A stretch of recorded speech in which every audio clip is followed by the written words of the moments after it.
Assalamualaikum warahmatullahi wabarakatuh. Kami dari kelompok 2 ya, ingin mempresentasikan hasil tugas proposal bisnis kami.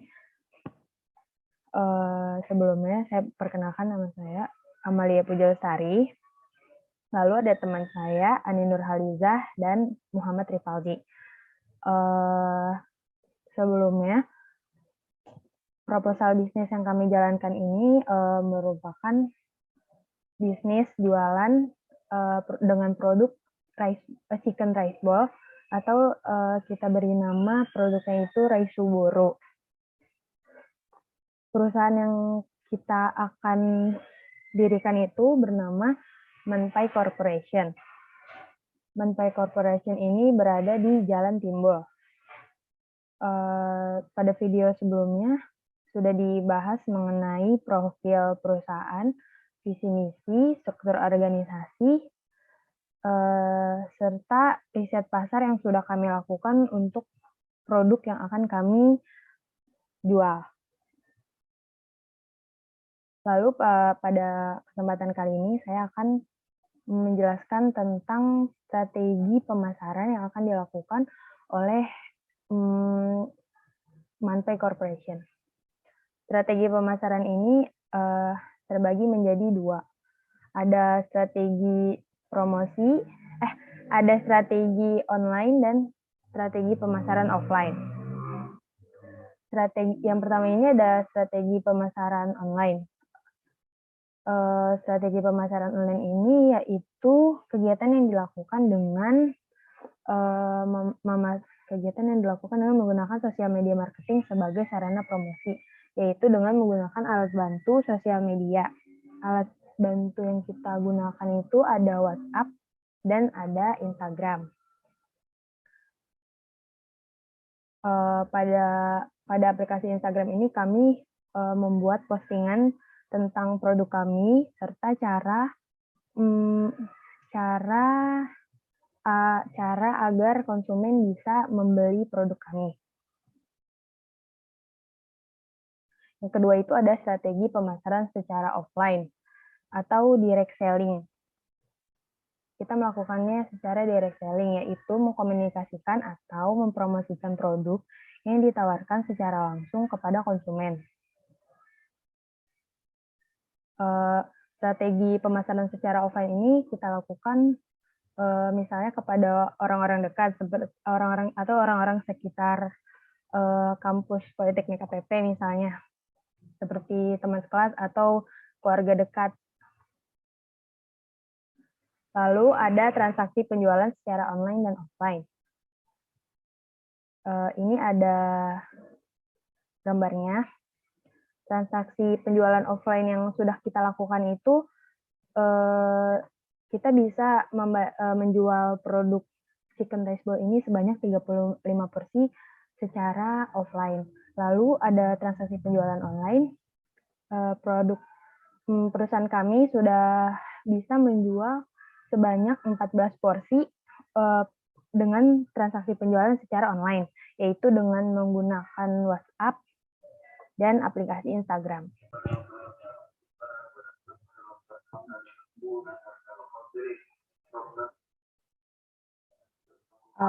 Bila kita ingin mendirikan sebuah perusahaan atau untuk memulai sebuah usaha, ada beberapa syarat yang perlu kita lakukan atau kita penuhi terlebih dahulu. Untuk mendirikan sebuah perusahaan, kita perlu mempunyai surat-surat atau berkas-berkas yang harus kita penuhi. Di sini pertama itu ada surat pernyataan mandiri menjaga keselamatan, keamanan, kesehatan, dan pelestarian fungsi lingkungan atau K3L. Di dalam surat ini itu ada nama pelaku usaha dan nomor induk berusahanya, dan sebuah pernyataannya serta tanda tangannya. Lalu selanjutnya ada surat pernyataan mandiri, kesediaan memenuhi kewajiban. Di sini terdapat nama pelaku usaha, nomor induk berusahanya, dan KBLI, nomor KBLI, nomor serta usaha apa yang akan dia buat. Lalu ada pernyataannya, serta tanda tangan si pelaku usaha. Selanjutnya ada surat pernyataan mandiri kesanggupan mengikuti proses sertifikasi halal. Karena ini industri makanan, maka dibuatlah surat pernyataan ini. Di dalamnya itu ada nama pelaku usaha serta nomor induk berusaha. Lalu pernyataan si pelaku usaha itu bisa dilihat serta tanda tangan dan tanggal surat ini dibuat. Lalu selanjutnya ada surat pernyataan usaha mikro atau usaha kecil terkait tata ruang. Di dalamnya itu ada nama pelaku usaha, tempat tanggal lahir si pelaku usaha, nomor identitas yaitu KTP atau paspor si pelaku usaha, lalu ada nomor telepon, email, alamat, serta lokasi usaha yang akan dia buat atau lokasi usaha kita, lokasi Manpai Corporation. Kegiatan usahanya itu industri produk makanan. Lalu ada pernyataannya juga, serta tanda tangan si pelaku usaha. Selanjutnya ada surat pernyataan kesanggupan pengelolaan dan pemantauan lingkungan hidup atau SPPL. Isinya itu ada nama pelaku usaha, nomor induk berusaha, nama penanggung jawabnya, jabatan si penanggung jawab, alamat dan telepon si penanggung jawab. Lalu ada nomor dan kode KBLI. Ada bidang usahanya apa, industri produk makanan. Ini contohnya. Lalu ada lokasi usahanya itu Jalan Timbul. Lalu ada pernyataannya serta tanda tangan. Lalu ada keterangan perizinan berusaha berbasis resiko. Di dalamnya ada nama pelaku usahanya, alamat, nomor telepon, email, kode klasifikasi Baku Lapangan Usaha Indonesia atau KBLI, lalu ada skala usahanya. Dan ditandatangani oleh Kepala Badan Koordinasi Penanaman Modal. Lalu selain itu ada surat perizinan berusaha berbasis resiko. Seperti ini suratnya. Dan itu merupakan beberapa dokumen yang harus kita punya bila kita ingin mendirikan sebuah usaha atau perusahaan mikro. Terima kasih.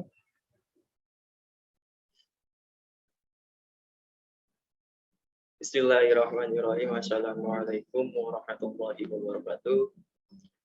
Baik, pada kesempatan ini saya akan melanjutkan atau meneruskan terkait dengan presentasi atau penjelasan terhadap laporan yang telah kami buat. Di sini saya akan menjelaskan terkait dengan pencatatan transaksi penjualan dan pembukuan laporan keuangan. Namun yang pertama saya akan menjelaskan terlebih dahulu terkait dengan pencatatan transaksi penjualan.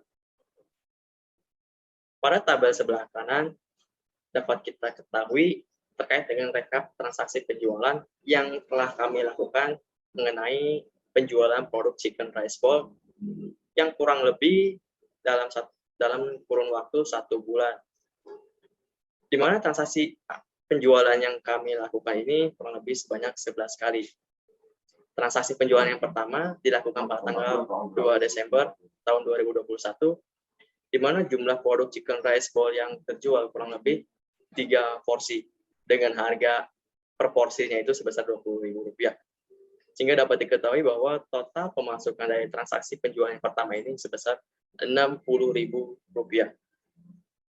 Kemudian transaksi penjualan yang kedua ini dilakukan pada tanggal 5 Desember tahun 2021, di mana chicken rice ball yang terjual ini sebesar atau sebanyak kurang lebih 4 porsi, sehingga dapat diketahui bahwa total pemasukan dari transaksi penjualan kedua ini sebesar Rp80.000. Kemudian transaksi penjualan yang ketiga dilakukan pada tanggal 9 Desember tahun 2021, di mana produk chicken rice ball yang terjual sebanyak 4 porsi, sehingga total pemasukannya ini sebesar Rp80.000. Kemudian transaksi penjualan yang keempat dilakukan pada tanggal 11 Desember tahun 2021, di mana produk chicken rice ball yang terjual kurang lebih 1 porsi, sehingga total pemasukannya hanya Rp20.000 saja.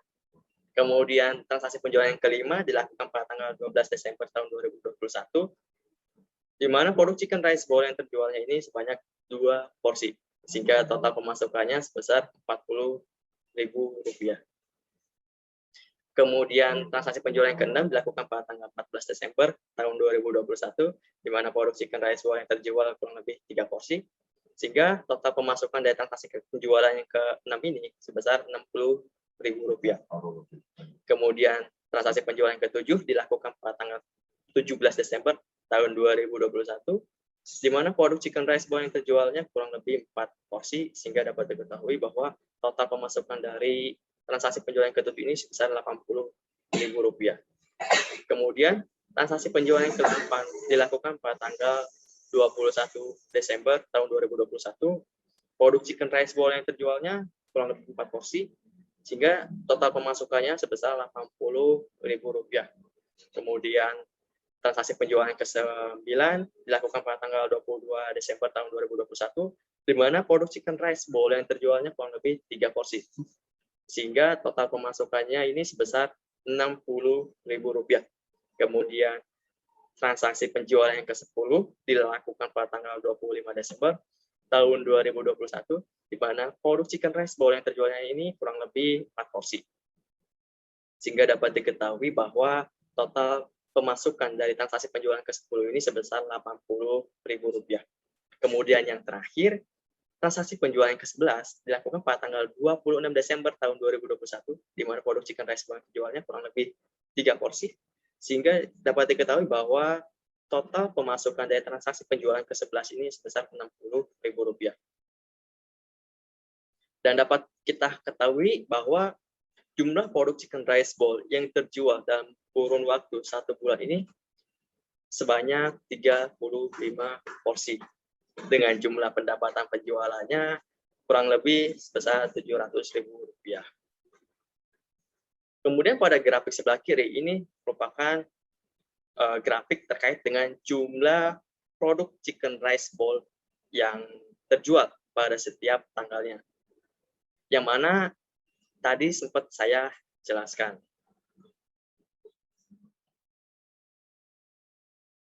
Baik, kemudian ini terkait dengan pembukuan laporan keuangan.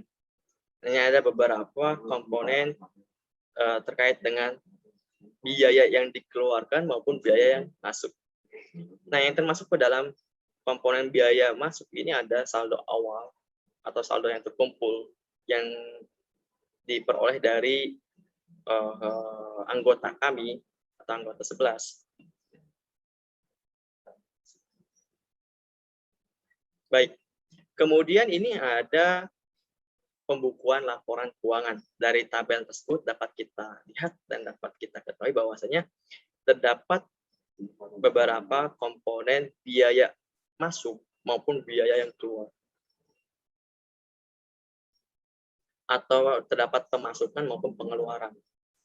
Nah, yang termasuk ke dalam komponen pemasukan biaya, ini ada saldo awal, saldo yang terkumpul dari anggota kelompok kami, yaitu kurang lebih sebesar Rp120.000. Kemudian ada juga penjualan produk pertama yang dilakukan pada tanggal 2 sampai 5 Desember tahun 2021 dengan pemasukan sebesar Rp140.000. Kemudian penjualan produk yang kedua dilakukan pada tanggal 9 sampai 12 Desember tahun 2021 dengan jumlah sebesar Rp140.000. Kemudian penjualan produk yang ketiga dilakukan pada tanggal 14 sampai 17 Desember tahun 2021 dengan pemasukan sebesar Rp140.000. Kemudian penjualan produk yang keempat yang dilakukan pada tanggal 21 sampai 22 Desember dengan pemasukan sebesar Rp140.000.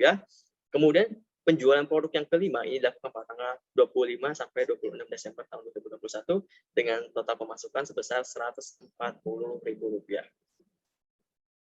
Kemudian ada juga terkait dengan pengeluaran biaya, di mana terdapat beberapa komponen pengeluaran biaya. Yang pertama ada pembelian bahan baku pertama dengan pengeluaran sebesar Rp104.000. Kemudian pembelian bahan baku yang kedua dengan pengeluaran sebesar Rp78.000. Kemudian pembelian bahan baku yang ketiga yaitu sebesar pengeluarannya Rp83.000. Kemudian pembelian bahan baku yang keempat dengan pengeluaran sebesar Rp85.000. Kemudian pembelian bahan baku yang kelima yaitu sebesar Rp78.000. Dan yang terakhir ini biaya bensin atau biaya transportasi secara keseluruhan yaitu sebesar Rp55.000. Dan ketika diakumulasikan dari baik itu dari biaya yang masuk maupun pengeluaran biaya, ternyata terdapat masih sisa saldo yaitu sebesar kurang lebih Rp337.000.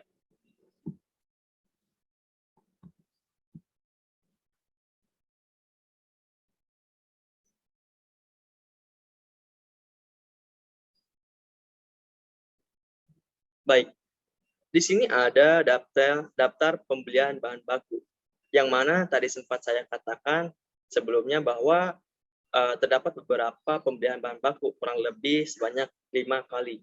Mengapa demikian? Dikarenakan pada pembelian bahan bakunya di sini kami menggunakan konsep pembelian bahan baku. Setiap pembelian bahan baku ini kurang lebih dapat menghasilkan atau dapat menciptakan produk chicken rice ball sebanyak 7 porsi. Di mana prinsipnya bahan baku yang telah dibeli ini terlebih dahulu harus dihabiskan semuanya sebelum melakukan pembelian bahan baku yang selanjutnya. Mengapa demikian? Supaya dapat meminimalisir terjadinya potensi ketika tidak adanya permintaan atau tidak adanya orang yang minat terhadap produk chicken rice ball yang kami tawarkan.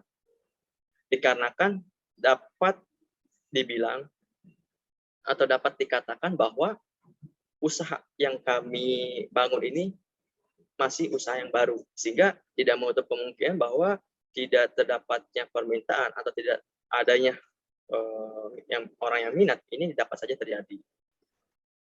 Maka dari itu kami menggunakan konsep pembelian bakunya seperti itu. Baik. Yang pertama ada daftar pembelian bahan baku yang pertama. Atau pembelian bahan baku yang pertama dapat baik lagi lah aja kayak berat. Baik. Di sini ada daftar pembelian bahan baku. Tadi sempat saya katakan bahwa di sini kami melakukan pembelian bahan baku kurang lebih sebanyak 5 kali. Mengapa demikian? Dikarenakan di sini kami menggunakan konsep setiap pembelian bahan baku ini dapat menghasilkan atau menciptakan produk chicken rice ball sebanyak 7 porsi. Di mana konsepnya itu pembelian bahan baku yang pertama ini terlebih dahulu harus dihabiskan sebelum melakukan pembelian bahan baku yang kedua. Mengapa demikian? Supaya dapat meminimalisir terjadinya potensi ketika tidak adanya permintaan atau tidak adanya orang yang minat terhadap produk yang kami tawarkan. Sehingga sayang apabila bahan baku yang tidak diproduksi tersebut itu dibuang. Dikarenakan atau mengingat usaha yang kami bangun ini dapat dikatakan usaha yang baru. Artinya tidak menutup kemungkinan bahwa terjadinya tidak adanya peminat atau tidak adanya permintaan terhadap produk chicken rice ball yang kami tawarkan, ini bisa saja terjadi. Nah, di mana pada tabel sebelah kiri ini ada daftar pembelian bahan baku pertama. Dapat kita lihat dan dapat kita ketahui bahwasanya ada beberapa komponen bahan baku yang kami beli pada pembelian bahan baku pertama ini, mulai dari selada, mentimun, saus tiram, saus teriyaki, tepung crispy, tepung maizena, garam, ayam pilet, bawang bombay, minyak, merica, tepung beras, stiker, kemasan. di mana ketika diakumulasikan itu dapat kita ketahui bahwa jumlah pengeluaran itu sebesar Rp104.000. Kemudian pada tabel sebelah kanan dapat kita ketahui bahwa terdapat daftar pembelian bahan baku yang kedua, di mana terdapat beberapa komponen bahan baku yang kami beli, mulai dari selada, mentimun, saus tiram, saus teriyaki, tepung crispy, ayam filet, bawang bombay, minyak, merica, kemasan. Dan dapat kita ketahui juga bahwa ada beberapa komponen atau bahan baku yang kami tidak beli. Mengapa demikian? Dikarenakan ada beberapa komponen atau bahan baku yang masih tersisa pada pembelian bahan baku yang pertama. Jadi sayang apabila bahan baku yang tersisa tersebut tidak dipakai. Dan hal tersebut juga dapat meminimalisir terjadinya biaya pengeluaran yang cukup besar. Di mana dapat kita ketahui bahwa pengeluaran dari pembelian bahan baku yang kedua ini kurang lebih Rp78.000.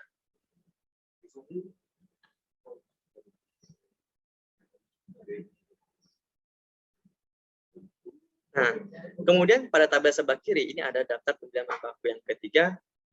Terdapat beberapa komponen bahan baku yang kami beli pada pembelian bahan baku yang ketiga ini, mulai dari selada, mentimun, saus tiram, saus teriyaki, tepung crispy, tepung maizena, ayam filet, bawang bombay, merica, minyak, kemasan. Dan ketika dijumlahkan, dapat diketahui bahwa total pengeluaran untuk pembelian bahan baku yang ketiga ini sebesar Rp83.000.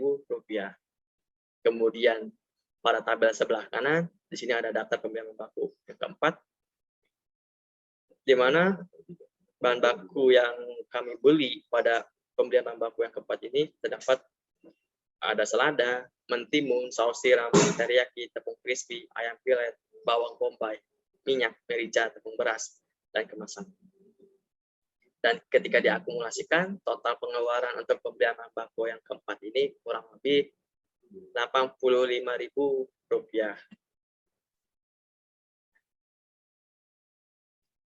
Dan yang terakhir ini ada daftar pembelian bahan baku yang kelima, di mana terdapat beberapa komponen bahan baku yang kami beli pada pembelian bahan baku kelima ini. Di antaranya ada selada, mentimun, saus tiram, saus teriyaki, tepung crispy, ayam filet, bawang bombay, minyak, merica, dan kemasan. Di mana total pembelian bahan baku yang kelima ini dapat kita lihat yaitu sebesar Rp78.000.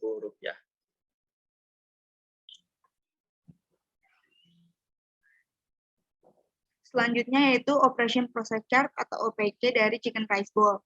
Yang pertama itu membuat chicken crispy. Hal yang pertama dilakukan yaitu mencuci bahan baku selama 3 menit. Selanjutnya meniriskan bahan baku selama 1 menit. Setelah ditiriskan bahan bakunya, kemudian mengiris bahan baku menggunakan pisau selama 5 menit. Setelah semua bahan sudah diiris atau dipotong, kemudian tumis bahan baku menggunakan wajan selama 10 menit. Setelah semuanya sudah ditumis, selanjutnya itu menyiapkan saus teriyaki selama 2 menit. Kemudian mencuci daging selama 5 menit, lalu tiriskan daging selama 3 menit. Selanjutnya memotong daging menggunakan pisau selama 5 menit. Daging dipotong sesuai selera. Setelah daging semuanya telah dipotong, lalu lakukan marinasi daging selama 10 menit. Setelah daging telah dimarinasi, daging tersebut dilumuri dengan tepung crispy selama 7 menit. Setelah daging telah dilumuri, saatnya daging tersebut digoreng ke dalam wajan selama 15 menit. Ketika daging ayam telah matang, tiriskan daging atau chicken crispy selama 4 menit. Selanjutnya yaitu pembuatan nasi. Hal yang pertama dilakukan yaitu dengan mencuci beras selama 4 menit, lalu tiriskan beras selama 1 menit sampai air tidak menggenang. Kemudian setelah beras sudah tiris, masukkan air bersih selama 1 menit, waktu yang dibutuhkannya. Kemudian masukkan beras ke dalam penanak nasi atau rice cooker, lalu masak sampai 15 menit. Kemudian nasi dapat dihidangkan selama membutuhkan waktu 5 menit.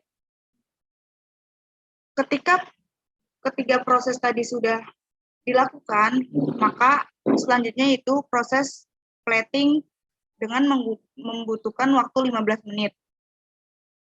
Setelah di plating, selanjutnya itu proses pengemasan selama 10 menit. Maka proses pembuatan chicken rice bowl telah selesai.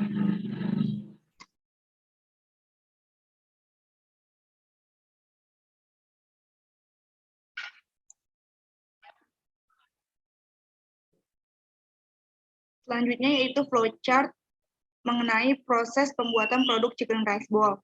Yang pertama yaitu mempersiapkan peralatan yang dibutuhkan. Di sini kami memiliki 3 proses, yaitu proses pembuatan nasi, proses pembuatan chicken crispy, dan proses pembuatan saus teriyaki. Yang pertama itu, untuk proses pembuatan nasi, hal yang pertama dilakukan yaitu mempersiapkan bahan baku produk nasi, yaitu beras.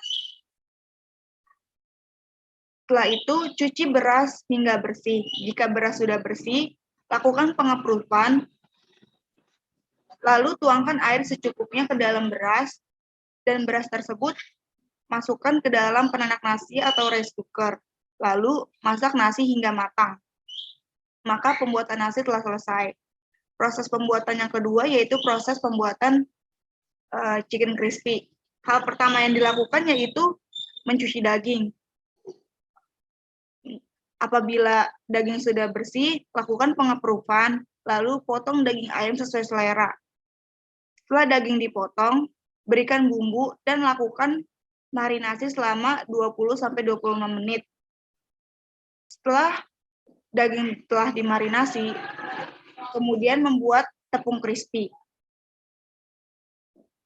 Selanjutnya yaitu apabila daging sudah dimarinasi, masukkan daging ke tepung crispy dan lakukan penggorengan daging ayam sampai matang. Jika daging ayam tersebut sudah matang, lakukan pengeprufan, lalu tiriskan daging ayam, kemudian daging ayam atau chicken crispy dapat disediakan. Proses pertama dan proses kedua telah selesai, kemudian kita selanjutnya masuk ke proses pembuatan saus teriyaki, yaitu proses yang ketiga. Hal yang pertama dilakukan yaitu mempersiapkan bahan baku saus teriyakinya. Yang kedua yaitu mencuci bawang bombay dan jahe. Apabila sudah bersih, lakukan pengeprufan dan mengiris bawang bombay dan jahe, lalu tumis bawang bombay dan jahe, kemudian saus teriyaki dapat dihidangkan. Proses pembuatan nasi, proses pembuatan chicken crispy, dan proses pembuatan saus teriyaki telah selesai. Kemudian masuk ke proses selanjutnya yaitu proses plating dalam kemasan. Setelah sudah melakukan plating, kemudian memberikan stiker pada kemasan rice bowl. Kemudian produk chicken rice bowl telah selesai.